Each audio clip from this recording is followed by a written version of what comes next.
Assalamualaikum warahmatullahi wabarakatuh. Kami dari kelompok 5 ingin mempresentasikan hasil diskusi dari kelompok kami terkait kepemimpinan tim.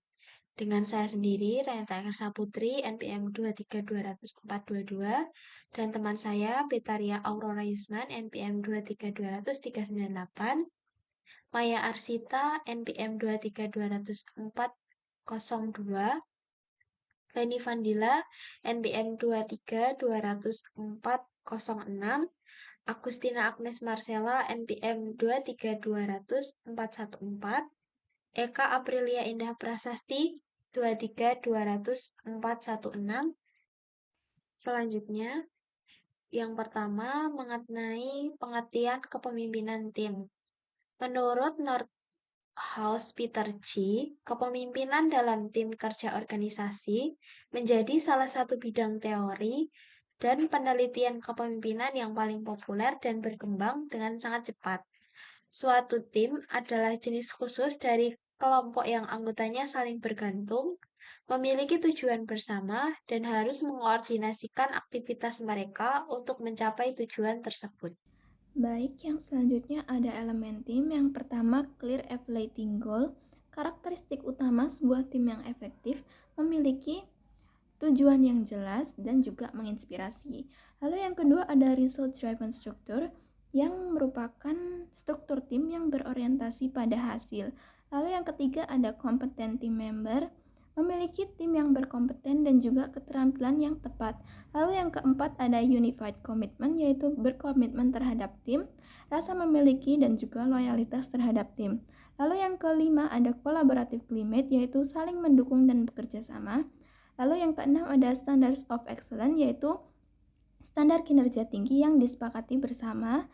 Lalu yang ketujuh ada external support and recognition yang merupakan dukungan dari luar tim dan juga pengakuan atas prestasi tim yang sudah diraih. Lalu yang terakhir ada principle leadership yang merupakan kepemimpinan yang berprinsip, adil dan juga mendukung. Jadi, 8 elemen ini merupakan fondasi utama agar sebuah kelompok dapat menjadi tim yang efektif. Selanjutnya ada pengantar konsep tim leadership. Jadi, kepemimpinan tim itu bukan hanya tentang pemimpin individu, tetapi juga proses kolaboratif di mana seluruh anggota tim berkontribusi. Berdasarkan model utama yang kita ambil, yaitu model Nordhaus, model kepemimpinan ini dibagi menjadi dua, yaitu tim internal dan eksternal, yang membagi tanggung jawab pemimpin menjadi yang pertama tugas internal, yaitu memantau dan mengelola kesehatan tim, misalnya komunikasi, konflik, kohesi, dan juga pengambilan keputusan. Lalu yang kedua, tugas eksternal, yaitu menangani tantangan luar seperti lingkungan organisasi, sumber daya, dan juga tuntutan eksternal. Selanjutnya, karakteristik tim efektif. 1. Kohesi dan komitmen, yaitu tim yang sukses punya rasa saling percaya dan komitmen bersama. 2. Komunikasi terbuka, yaitu penting untuk berbagi ide tanpa hambatan. 3. Pengelolaan konflik, yaitu konflik dilihat sebagai peluang bukan ancaman, dikelola melalui diskusi terstruktur. 4. Peran pemimpin, yaitu pemimpin sebagai pengawas atau monitor yang fleksibel, bukan ditraktor. Mereka mendorong otonomi tim. Selanjutnya ada studi case.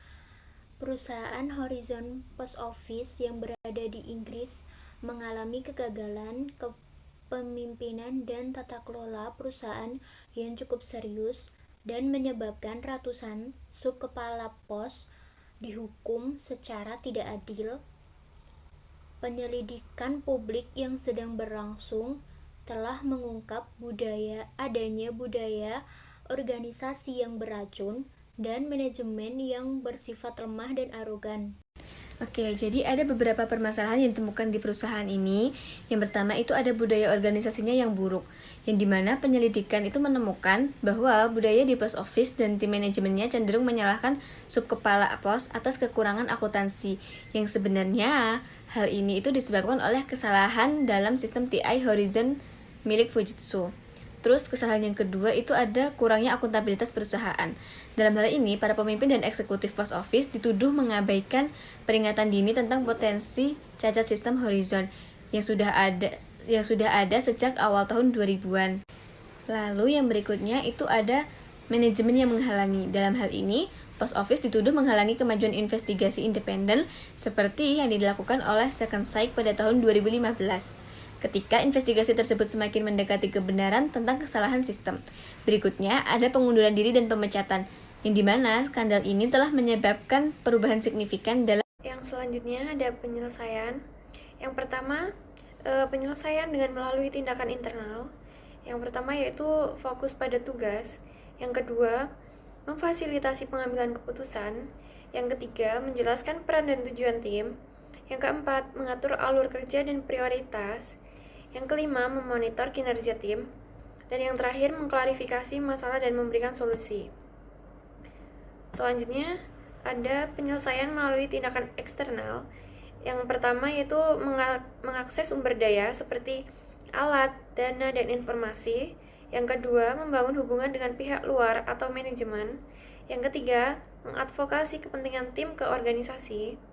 Yang keempat, mengelola tekanan eksternal dan perubahan dari lingkungan luar.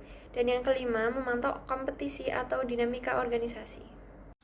Untuk kesimpulannya yaitu pemimpin yang efektif bukanlah tentang menjadi pemimpin sebagai pusat kesuksesan tim, melainkan sebagai bagaimana dari proses dukungan yang menguatkan tim. Seseorang pemimpin dinilai efektif ketika ia mampu membaca kebutuhan tim secara tepat.